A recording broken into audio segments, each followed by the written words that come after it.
ପିଲେମାନେ ପୁଣି ଥରେ ଆଉ ଏକ ଭିଡ଼ିଓରେ ତମ ସମସ୍ତଙ୍କୁ ସ୍ୱାଗତ ଜଣାଉଛି। ପିଲେ ଏବେ ଆମେ ଆଲୋଚନା କରି ଜାଣିଲେ ବହୁତ ସୁନ୍ଦର କାହାଣୀଟିଏ। ତେବେ ଦେଖ ପିଲେ କଣ ଅଛି କାହାଣୀ ଝେଲମ ନଦୀର ସନ୍ଧ୍ୟା।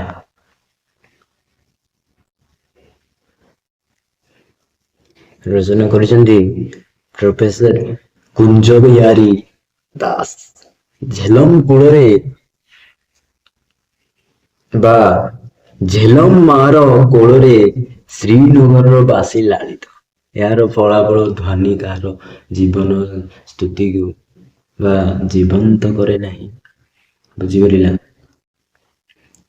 ଦେଖ ପିଲେ କଣ ରଚନା କରିଛନ୍ତି ଝେଲମ କୂଳରେ ଝେଲମ ନଦୀ କୂଳରେ ଝେଲମ ମାର କୋଳରେ ବୁଝିପାରିଲା ଶ୍ରୀନଗରବାସୀ ଜାମ୍ମୁ କାଶ୍ମୀରର ରାଜଧାନୀ ଶ୍ରୀନଗର ଆମେ ସେମିତି ଜାଣିଛେ ଏବଂ ତାର ଯୋଉ ବାସିନ୍ଦା ମାନେ ସମସ୍ତେ ଲାଳିତ କହିଲେ ସ୍ନେହ ପାଳିତ। ତାହେଲେ ଏଇ ଝେଲମ ନଦୀ ସ୍ନେହର ଲାଳନ ପାଳନ କରୁଛି ଶ୍ରୀନଗର ବାସୀଙ୍କୁ। ଏବଂ ଶ୍ରୀନଗର ବାସୀ ମାନେ କେଉଁଠି ଅଛନ୍ତି ଝେଲମ ନଦୀର କୂଳରେ। ଏଇ ଝେଲମ ମାର କୋଳରେ ଲାଳିତ ସ୍ନେହର ପାଳିତ ସ୍ନେହରେ ପାଳୁଛି ନା ନାଇଁ। ଏହାର ଫଳାଫଳ ଏଇବା ଯଦି କହିବା ଏଇ ଝେଲମ ନଦୀର କଳ କଳ ଶବ୍ଦ ବା କଳ ଧ୍ୱନି କାହାର ଜୀବନ ସ୍ମୃତିକୁ ବା ଜୀବନ୍ତ କରେ ନାହିଁ, କାହାର ସ୍ମୃତିକୁ ଆଉ ଥରେ ତାକୁ ଜୀଇ ଦେଉଛି ବା ଆଉ ଥରେ ଯଦି ଆମେ କହିବା ଜୀବନ୍ତ ପ୍ରଦାନ କରୁଛି, ଜୀବନ ପ୍ରଦାନ କରୁଛି। ବୁଝିପାରିଲେ? କାହାର ଜୀବନ୍ତ ସ୍ମୃତିକୁ ସମସ୍ତ ସ୍ମୃତିକୁ ଜୀବନ୍ତ କରିଦିଏ। ତାର ଯୋଉ ଧ୍ୱନି, ଏହାର ଫଳାଫଳ ଧ୍ୱନି ସଦା ପୂର୍ଣ୍ଣ ସବୁବେଳେ ପୂର୍ଣ୍ଣ ଜଳରେ ପରିପୂର୍ଣ୍ଣ। ଝେଲମ ନଦୀ ଜଳର ଅଭାବ ହୁଏନି। ବୁଝିପାରିଲା? ଜଳ ସୁସ୍ଥ ନଦୀ ଶୁଖିଯାଏ ନା ଯେତେବେଳେ ବି ଦେଖିବ ଜଳ ସେଠି ପରିପୂର୍ଣ୍ଣ। ସୁବନ୍ୟା ସୁନାବ୍ୟା କହିଲେ ନାବ ଚଳେଇବା ପାଇଁ ବା ଡଙ୍ଗା ଚଳେଇବାରେ ଯେ ଯୋଗ୍ୟ ସେଠି ତମେ ମାନେ ଡଙ୍ଗା ଚଳେଇ ପାରିବ। ବୁଝିପାରିଲ? ତମେ ମାନେ ଭାବୁଥିବ ସାର୍ ସେଟା ତ ପାହାଡିଆ ନଦୀ, ଡଙ୍ଗା ଚଲେଇ ହବ?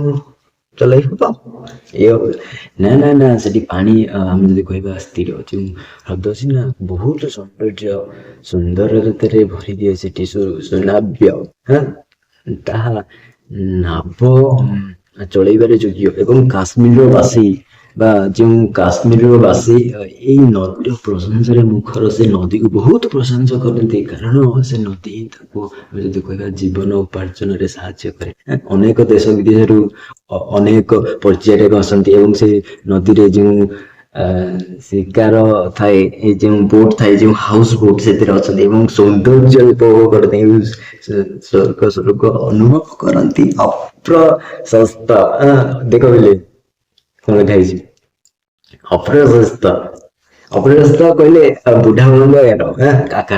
ଏହା ଆମକୁ ଓଡିଶାରେ ଦେଖିବାକୁ ମିଳେ। ବୁଢାବୁଢୀଙ୍କ ନଦୀ ଯେମିତି ସମସ୍ତେ ଅପ୍ରଶସ୍ତ, ଯେଉଁଭଳି ଭାବରେ ଅପ୍ରଶସ୍ତ ହେଉଛି ଝେଲମ ନଦୀ। ବେଶୀ ଚଉଡ଼ା ନୁହେଁ ବା ଅଣଓସାରିଆ ଯାହାକୁ ଆମେ କହୁଛେ ଅଣଓସାରିଆ ନଦୀ ବା ବେଶୀ ଚଉଡ଼ା ନୁହେଁ, ତାର ଆକାର ଅଣଓସାରିଆ ବା ଅପ୍ରଶସ୍ତ ବା ପ୍ରଶସ୍ତ ନୁହେଁ, ପରନ୍ତୁ ପାଣି ଟା ଭାରି ଗାଢ ନୀଳ। ତମେ ମାନେ ପାଣିକୁ ଦେଖିଲେ ଡରିଯିବ। ନେଳିଆ ପାଣି ଉପରେ ବରଫ ଜମିଯାଏ ଝେଲମ ନଦୀରେ। ବଙ୍କେଇ ବୁଲାବୁଲି ସମସ୍ତେ ଶ୍ରୀନଗର ଅଞ୍ଚଳ ସ୍ପର୍ଶ କରୁଛି। ତାହେଲେ ଏଇ ଯୋଉ ଝେଲମ ନଦୀ ବଙ୍କେଇ ତମେ ମାନେ ମଧ୍ୟ ମ୍ୟାପରେ ଦେଖିପାରୁଥିବ ପିଲେ ଶ୍ରୀନଗରରେ ଯୋଉ ପାଖରେ ଯୋଉଠି ଶ୍ରୀନଗର ବସିଛି, ସେ ତା ଚାରିପାଖ ଦେଖିବ ଝେଲମ ନଦୀ ହ୍ରଦ ଦେଖିବ। ତାହେଲେ ଏଇ ଯୋଉ ଝେଲମ ନଦୀ ବଙ୍କେଇ ବଙ୍କେଇ ବୁଲି ବୁଲି ସମସ୍ତେ ଶ୍ରୀନଗର ଅଞ୍ଚଳକୁ ସ୍ପର୍ଶ କରିଛି, ଛୁଇଁଛି ସମସ୍ତ ଶ୍ରୀନଗରକୁ। ଝେଲମ ନଦୀକୁ ବାଦ ଦେଲେ ଶ୍ରୀନଗରକୁ ସେଇଠି ବାଦ ଦେବାକୁ ପଡିବ। ଯଦି ଆମେ ଝେଲମ ନଦୀକୁ କାଟି ଦଉଛେ ନା, ତାହେଲେ ଶ୍ରୀନଗରରେ ଶ୍ରୀ ରହିବନି। ତମେ ଶ୍ରୀନଗର କହୁଛ କାହିଁକି ନା ସେଇ ଶ୍ରୀନଗର ସୌନ୍ଦର୍ଯ୍ୟ ଅତି ମନୋରମ, ଅତି ଚିତ୍ତାକର୍ଷକ ଏବଂ ତାର ସୌନ୍ଦର୍ଯ୍ୟ ବହୁତ। ତେଣୁ ତମେ ଶ୍ରୀ ଲଗାଉଛ ନା। ଯଦି ତମେ ଝେଲମ ନଦୀକୁ କାଟି ଦଉଛ, ତାହେଲେ ଝେଲମକୁ ଶ୍ରୀନଗରରୁ ସିଏକୁ ମଧ୍ୟ ବାଦ ଦେବାକୁ ପଡିବ। କାଶ୍ମୀରର ରଙ୍ଗମଞ୍ଚର ପ୍ରଧାନ ନର୍ତ୍ତକୀ ଭୂମିକାରେ ସେ ଅଭିନୟ କରୁଛି। କାଶ୍ମୀର ଯଦି ଗୋଟେ ରଙ୍ଗମଞ୍ଚ ହୁଏ, ସେଇ ରଙ୍ଗମଞ୍ଚର ପ୍ରଧାନ ନର୍ତ୍ତକୀ ଯୋଉଟା ଆମେ କହୁଛେ ମେନ୍ ଡ୍ୟାନ୍ସର।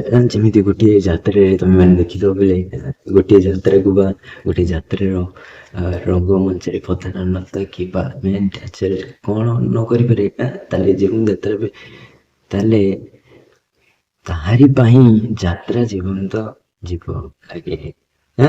ଆମେ ଲାଗେନି? ସେଇଭଳି ଭାବରେ କାଶ୍ମୀର ରଙ୍ଗମଞ୍ଚରେ ପ୍ରଧାନ ନର୍ତ୍ତକୀ ଯେ ଝେଲମ ନଦୀ, ତାର ଭୂମିକାରେ ସେ ଅଭିନୟ କରୁଛି। ପ୍ରଧାନ ନର୍ତ୍ତକୀ ଭୂମିକାରେ ଶ୍ରୀନଗର କାଶ୍ମୀର ହୃଦୟ। ତାହେଲେ ଏଇ କାଶ୍ମୀର ଜାମ୍ମୁ କାଶ୍ମୀର ଆମେ ଯଦି ସେମିତି ଜାଣିଛେ, ତାର ହୃଦୟ, ତାର ରାଜଧାନୀ ଶ୍ରୀନଗର। ଏବଂ ଯଦି ହାର୍ଟ ହୁଏ ଶ୍ରୀନଗର, ଯଦି ଆମେ କହିବା ଜାମ୍ମୁ କାଶ୍ମୀର ଯଦି ଗୋଟିଏ ଶରୀର ରୂପେ ତୁଳନା କରାଯାଏ, ଯଦି ଆମେ ଜାମ୍ମୁ କାଶ୍ମୀରକୁ ଶରୀର ହୁଏ, ତାହେଲେ ତାର ହାର୍ଟ, ତାର ହୃଦୟ ହେଉଛି ରାଜଧାନୀ କି ଶ୍ରୀନଗର। ଏବଂ ଏଇ ଯେଉଁ ଶ୍ରୀନଗର ପ୍ରଧାନ ତମେ ରକ୍ତବାହୀ ଧମନୀ କିଏ? ଯାହା ପାଇଁ ଜାମ୍ମୁ କାଶ୍ମୀର ବଞ୍ଚିଛି। ତାହେଲେ କାହାରି ପାଇଁ ବଞ୍ଚିଛି? ଜାମ୍ମୁ କାଶ୍ମୀର। ଜାମ୍ମୁ କାଶ୍ମୀର ବଞ୍ଚିଛି ତାର ହୃଦୟ ପାଇଁ। ତାର ହୃଦୟ ହେଉଛି କିଏ?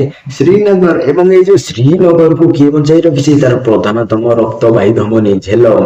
ଶ୍ରୀନଗର ସମସ୍ତେ ଶ୍ରୀନଗରର ସମସ୍ତେ ସୌନ୍ଦର୍ଯ୍ୟତାକୁ ତା ପ୍ରାଣରେ ଅଙ୍କିତ କରିବା ଲାଗି ଆମର ଆଜି ଜଳଯାତ୍ରା, ଆମେ ଯଦି କହିବା ଜଳଯାତ୍ରା କରୁଛେ, ଆମେ ଜଳଯାତ୍ରା କରୁଛେ। ଡକ୍ଟର କୁଞ୍ଜ ବିହାରୀ ଦାସଙ୍କୁ କୁଞ୍ଜ ବିହାରୀ ଦାସ କହୁଛନ୍ତି, ଯଦି ଆମେ ଜଳଯାତ୍ରା କରୁଛେ, କାହିଁକି ନା ଏଇ ଯୋଉ ଶ୍ରୀନଗର ସମସ୍ତ ସୌନ୍ଦର୍ଯ୍ୟକୁ ଆଜି ମୋ ପ୍ରାଣରେ, ମୋ ହୃଦୟରେ ଆଜି ଅଙ୍କନ କରିବି।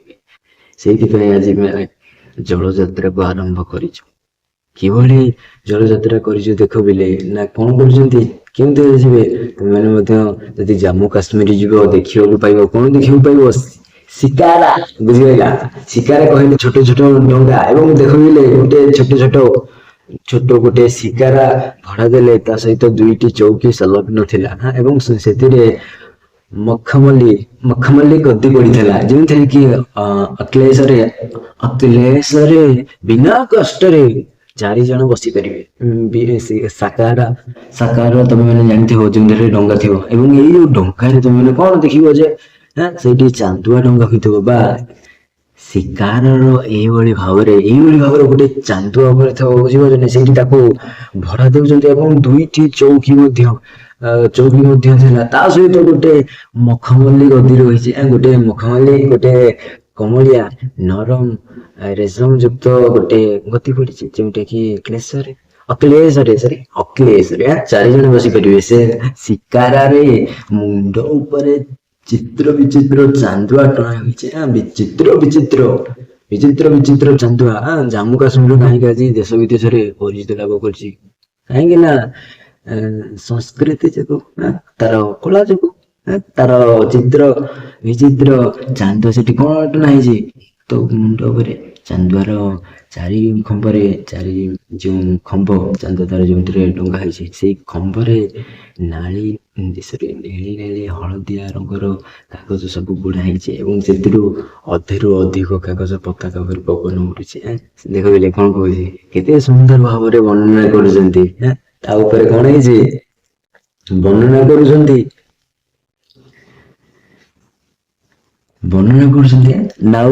ନାଉରୀ କି ହାଜି। ବୁଝିପାରିଲା? ସ୍କ୍ରିନ୍ ଦେଖ। ହାଜି ହାଞ୍ଜି ମୁସଲମାନ ହେଉଛନ୍ତି ନାଉରୀ। ହାଞ୍ଜି ମୁସଲମାନ ଦୀର୍ଘ 5 ହାତ ମଧ୍ୟ। 5 ହାତ। ତମେ ମାନେ ମତେ ଶରୀରକୁ ମାପିବ ହାତରେ ହେଲେ କେତେ ହାତ ହେବ? ମାପିବି କିନେ ଟିକେ କମେଣ୍ଟ ମାଧ୍ୟମରେ ନିଶ୍ଚୟ ଜଣେଇବ କେତେ ହାତ ତୁମେ ମାନେ ନିଜ ଶରୀରକୁ ଟିକେ ନିଜ ହାତକୁ ଦୀର୍ଘ 5 ହାତ ମର୍ଦ ବହୁତ ଡେଙ୍ଗା ଡେଙ୍ଗା ଆମେ ଯେମିତି ଜାଣିଛେ ବହୁତ ଉଚ୍ଚ ହାଇଟ୍ ତାର ଅଧିକ ଏବଂ ଯୋଉ ଗୋରା ଗୋରା ପାଣି ଆମେ ଯଦି କହିବା କଣ ମାନେ ଦେଖଲେ ଏଠି କଣ ଖାଇଛି ବିନ୍ଧା ବଡ ଅପରିଚ୍ଛିନ୍ନ ଦୀର୍ଘ 5 ହାତ ମର୍ଦ ତାପରେ ଏମିତି ଦେଖିଲା ବେଳକୁ ଭାରି ଅପରିଚ୍ଛନ୍ନ ଭାରି ଅପରିଚ୍ଛନ୍ନ ପୋଷାକ ତାର ପୋଷାକଟା ଗଦିଟା ଯୋଡି ଯୋଡି କଣ ହେଲା ତାର ଗଦିଟାକୁ ଛାଡିଦେଲା ଆପଣ ଦେଖ ବା ଲେଖକ କହୁଛନ୍ତି ଆମେ ଯୋଉ ଶିକାର ଭଡା ନେଇଛୁ ସେ ଶିକାରରେ ଯିଏ ନାଉରି ଥିଲା ମୁସଲମାନ ହାଜାର ମୁସଲମାନ ଦୀର୍ଘ 5 ବର୍ଷ ମୁହୂର୍ତ୍ତ ସେ ହବ ପର୍ଯ୍ୟନ୍ତ ପିନ୍ଧିଛି ଭାରି ଅପରିଚ୍ଛନ୍ନିଆ ବା ଅପରିଷ୍କାର ପୋଷାକଟିଏ ଗଦିକୁ ଛିନା ଛିନା କରିଥିଲା ଆମେ ବଡ ଆନନ୍ଦରେ ଖୁବ ଆନନ୍ଦରେ ସଗଟରେ ଆମକୁ ନେଲେ ବସିଲା ଆମ ନଈ ମଝିକୁ ଶିକାର ଧୀରେ ଧୀରେ ଆହୁଲା ମାରିଲା ଆହୁଲା ତମେ ମାନେ ଦେଖିବ ଆହୁଲା ଧୀରେ ଧୀରେ ମାରି ନଈ ମଝିକୁ ଶିକାର ହେଲା ବହୁ ଅଞ୍ଚଳର ଆଉ ଅଚଳନ୍ତି ହାଉସ ବୋଟ କଣ ବୁଝିଲେ କହିଲେ ଏ ଯୋଉ ଅଚଳନ୍ତି ବୋଟ ମଝିରେ ଚଳିଲା ଆମେ ଶିକାର ହାତରେ ଯୋଉ ଏଠି ତମେ ମାନେ ଝେଲମ ନଦୀ ହଉଛି କିଏ ସାଗରରେ ବସିକି ଯେ ଲେଖକ ଯାଉଛନ୍ତି ଏବଂ ସେ କହୁଛନ୍ତି ଏଠି ବହୁତ ଅଚଳନ୍ତି ବହୁତ ବୋଟ ସବୁ ଅଛି ଅଚଳନ୍ତି ବୋଟ ସବୁ ଅଛି ତାର ମଝିରେ ମଝିରେ ଚଳୁଛି ତାଙ୍କର ସାକାର ପଳେଇଛି ରହିଲା ଗୋଟିଏ ଗୋଟିଏ ସୌଧ ସୌଧ ସବୁ ବସେଇ ରହିଲା ଉଦ୍ୟାନ ପତିତ ସବୁ ପଛେଇ ରହିଲା ପବିତା ସବୁ ପଛେଇ ରହିଲା ବହୁତ ବ୍ରିଜ ସବୁ ପଛେଇ ରହିଲା ଆଉ ବହୁତ ଘାଟ ସବୁ ପଛେଇ ରହିଲା ସାକାର ଆଗକୁ ଆଗକୁ ମାଡି ଚାଲିଲା ମାଡି ମାଡି ଗଲା ପରେ କଣ ହେଲା ପିଲେ ପରବର୍ତ୍ତୀ ସମୟରେ ଆଲୋଚନା କରିବା ଠିକ ଅଛି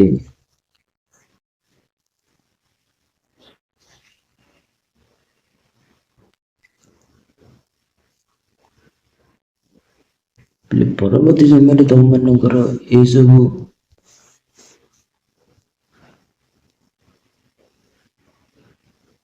ଆଉ ଏକ ଅଧ୍ୟାୟରେ ଆଲୋଚନା କରିବା ଠିକ ଅଛି